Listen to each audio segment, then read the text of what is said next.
himself a wife, finds himself a good thing. It is not good that man should be alone. So let's go into the science. When men experience two or more breakups or live alone for an extended period of time, men actually suffer from inflammation. Men cannot actually live alone without experiencing pain. So there is a vested interest in men saying that they want to be with women in the same house, of course. But when I say... Let me just say this, that it's not good that man should be alone. It's not just a marital statement, that's a relational statement. Well, that's period. Yes, that's on period. Like, yeah. Humanity can't be alone. We were made to be in relationship with each other. No. We weren't made to be in relationships. The male is made to be in a relationship. See, there's a difference between a relationship and a partnership. I'll talk about that in a minute. But men experience inflammation when they're alone. This is not the same thing that occurs in women. So could that be possible that if a man experiences inflammation when he's alone, then that means he will be incentivized to potentially be with a woman? Correct. So that's why I have a book called 41 Shades of Men, The Pursuit to Subdue and Use You. Men need women for a variety of different needs that the woman not necessarily needs him for. So I showed Tim, you saw, okay. So do you understand what I do here? I understand what you do. All right, so what happens is the woman is born whole, but the system forces her to have voids, these holes that are within the hole. She has holes that need to be filled, and she's been taught that she needs to look for a male to fill those voids instead of filling them herself. The man needs her to have a void, because if she don't have a void, then he has no way of getting his needs met through her. He needs her to need him for something. Okay. So you get me closer to the woman's side of this, right? Yes. So what I need to know is, in your paradigm of thought, can the woman do that on her own outside of this system? Mm-hmm. If this system doesn't exist, Mm-hmm. if a woman is born whole, does she do that on her own, or do other women help her identify where those holes are, if they're even there at all? And does that happen in the same way with the women in community, in the same way you talk about the men in community getting this natural pecking order, finding their true north star with another man and controlling other men? Mm-hmm. Does this same wholeness, is this how it happens organically No. with other women? No, okay. So that's what I'm saying. Men and women are different. So how males have to be built and cultivated is drastically different from how women. So men, you don't really talk to men. Men have few words. They don't have right. They don't, and they don't have enormous vocabularies. And this is specifically, it's the majority men. Not even some, it's the majority. So some means at least a small number. So at least a small number are at the top of any pyramid. But the rest of the people are at the bottom, from the middle to the bottom. So when we look at that pyramidal structure, we have to understand that most people are at the bottom. It's not just a few or some, it's most people. Correct. I agree with that. Okay, On both so sides. at the top of any game, the least amount of people exist at the top of any pyramid. And to get to the top of any pyramid, you gotta do a lot of climbing. That requires a lot of work. The average person ain't gonna put in that work to get to the top of the game. But when you're dealing with women, because they are more communicative, they are more expressive. When a woman births a female child, here's what happens. Women were created to be loved. They were never created to seek love. They were created to be it, embody it. So when you birth a girl child and you know I have a book called The 5 Components of Love, and you understand these 5 components and you nurture and cultivate that girl through those components, getting her to understand herself, it will always be a self-fueling thing where the woman is whole. The male, in his natural way, would be to seek and pursue women, right? That's your nature. It's not for a woman to go look for a male. It's for the male to look for, and that's just by your biology, not because some religion told you this is what you're supposed to do. It's based based on your biological makeup. Okay, so then that makes what you brought up in Proverbs 18 congruent. What? That he that findeth a wife under the good thing and takes favor from the Lord. That's not like a patriarchal statement based on what you just said. That's what I'm saying. That's biological. But that's what I'm saying. That's why I told you that the book corroborates a lot of what I say, right? Based on the nature of man. And so I say that this book was made for men because the male God is actually talking to you. Just like I say that a woman can't teach a male how to be a man, it would do no justice for a female God to be talking to a man. But I just want to say God is a spirit. Well, not a male spirit or a female well, and spirit. we need to stop calling them heathen. But they're not going to stop doing that because we've all casted Jesus Christ as some male, and we've casted. Well, he was born in a male body. But here's the thing. Y'all saying man, he. So the whole he God ain't no woman in y'all's mind. So what good would it be for a female God to talk to a male? Y'all ain't gonna even listen to a female God, but you will listen to a male God. So this male God was made for y'all. It wasn't made for women. No male God need to be talking to no woman. So this book is for y'all.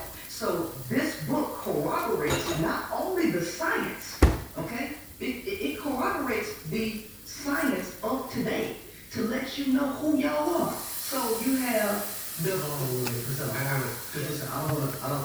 really want to get the results of the family on here real quick. So let's get some of the people on here because I want y'all to be brief and brilliant. And again, I want y'all to just quickly give your thoughts. We're not going to go too deep and answer questions because you see what's about to happen. I just quickly want y'all thoughts, 20 to 30 seconds, on whether or not we need this nuclear family, yes or no. As a matter of fact, I'm about to bring the next person I'm going to bring up here. It looks like B. Taylor TV. We're going to bring you up. Yeah, she is over here to celebrate. What's up, B. Taylor? You got to take your mic off mute. Oh, okay. I got it off mute. There you go. What's up, B. Taylor? I just want to say hi, baby girl. I have two things I want to say because you guys talked about that. It's one of you guys, first of all, I feel like Let's do it. I know you got the notes and I know you're ready, but just hold on. only time yeah. Let's talk about nuclear family. Nuclear family. Yes or no? I didn't come up here to do that. But I can't. Give it to us. Yes or no? No. Wow. You don't sound, you definitely have confidence saying that, but No. quickly give me a thought. Why not?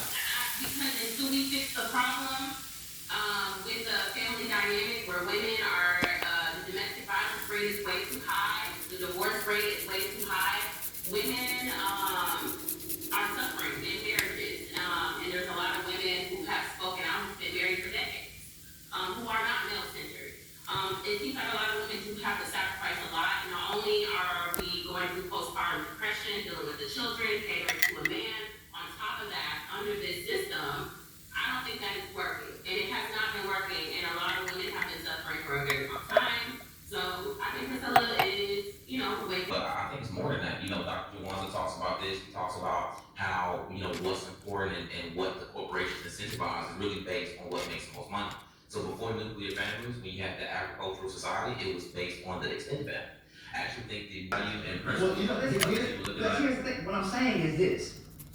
You're asking women to function a certain way with a male program in her mind, okay? So if you want women, if the key is to fix the world, because we can have a pissing match going back and forth with no resolution. Either we're trying to fix the world or we're trying to patch it up to keep people dysfunctionally happy with what they're familiar with.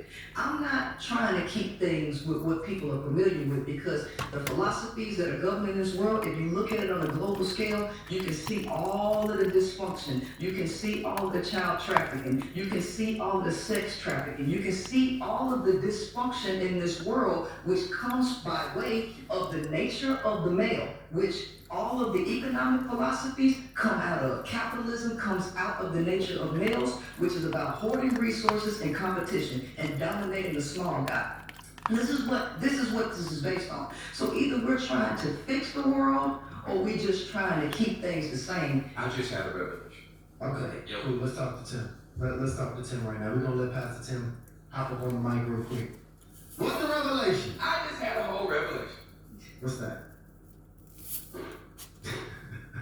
And I gotta give you credit. Because you have allowed my brain to completely unlock. Niggas is broke. Right? This is the premise of the whole conversation.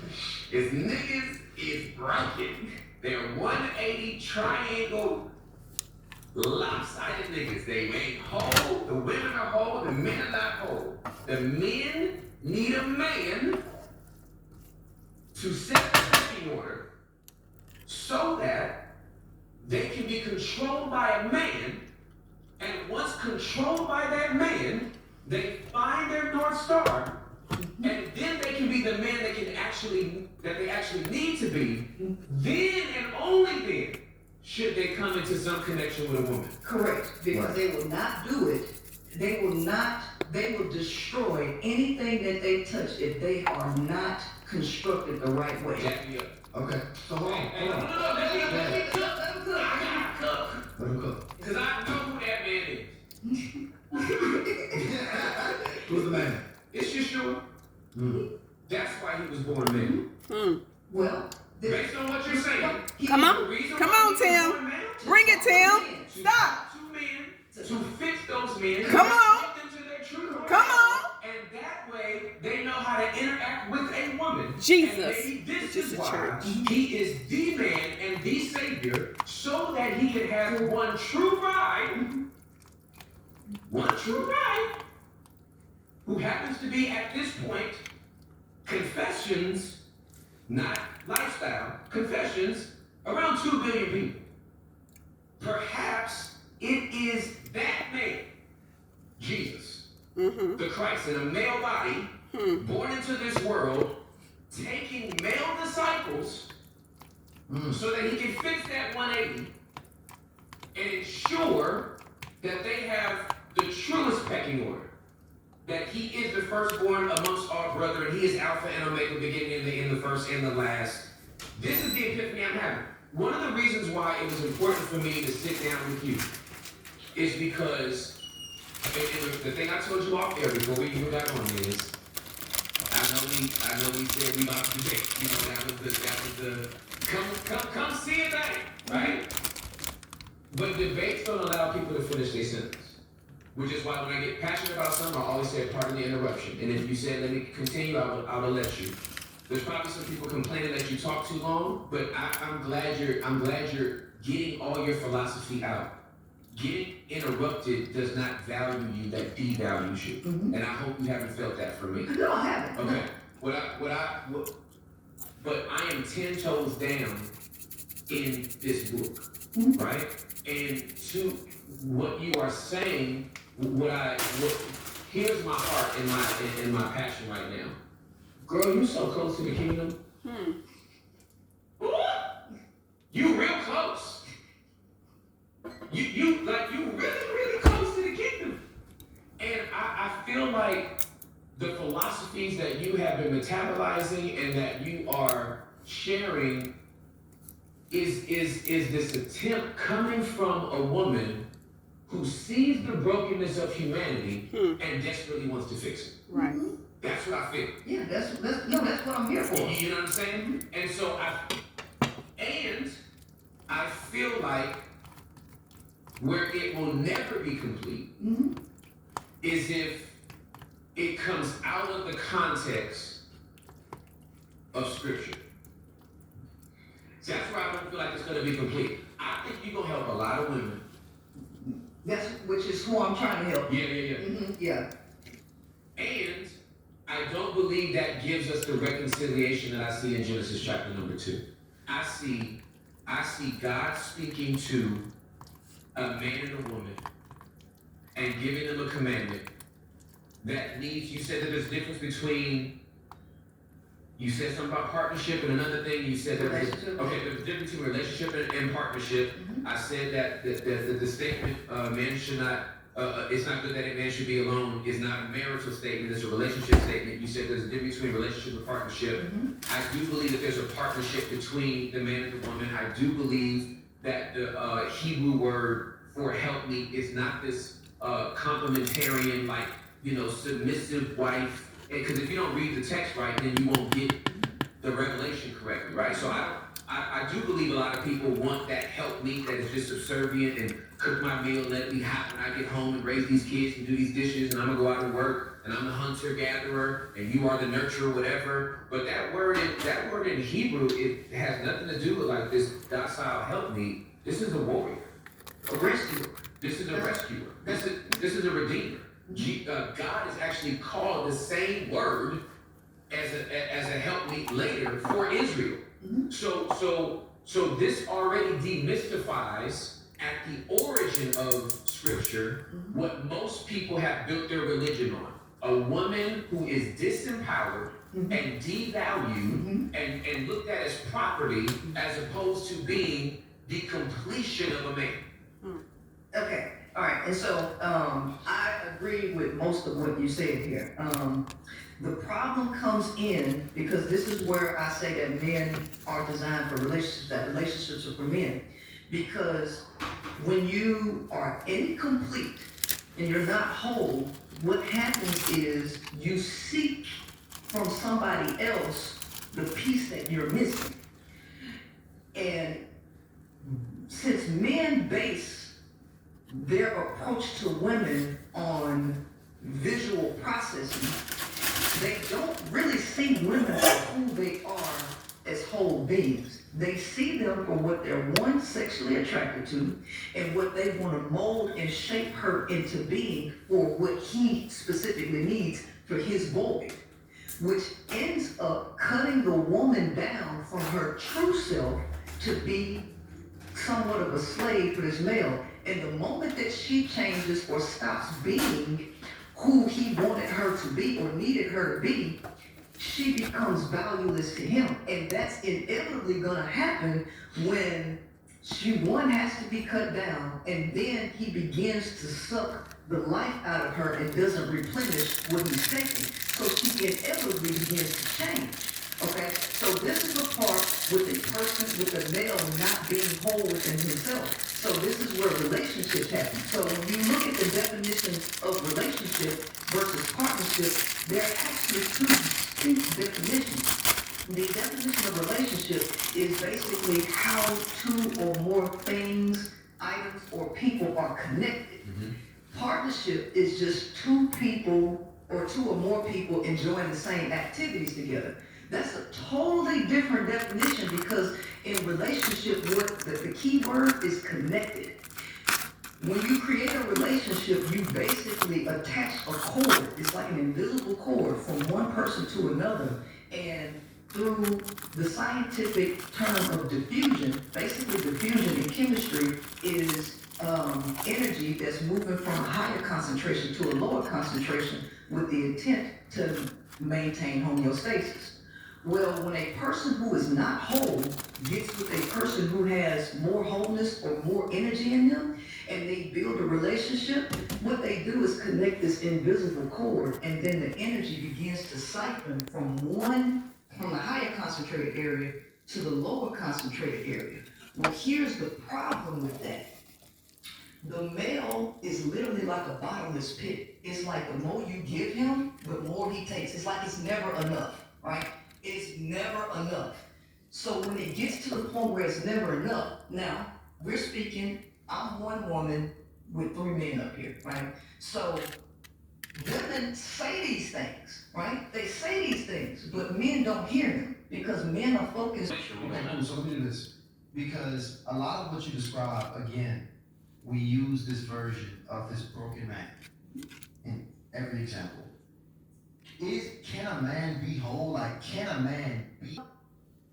Well, the question then becomes, is there a man outside of the 41 Shades of Men, because that's a book that I wrote, that is not of the 41 Shades? Yes, his name is Yeshua. Oh, Yes. So, well, guess what? I want to keep it here because if we're saying that a man can never be able to have a healthy relationship with a woman, can a woman ever be in a healthy point where she can have?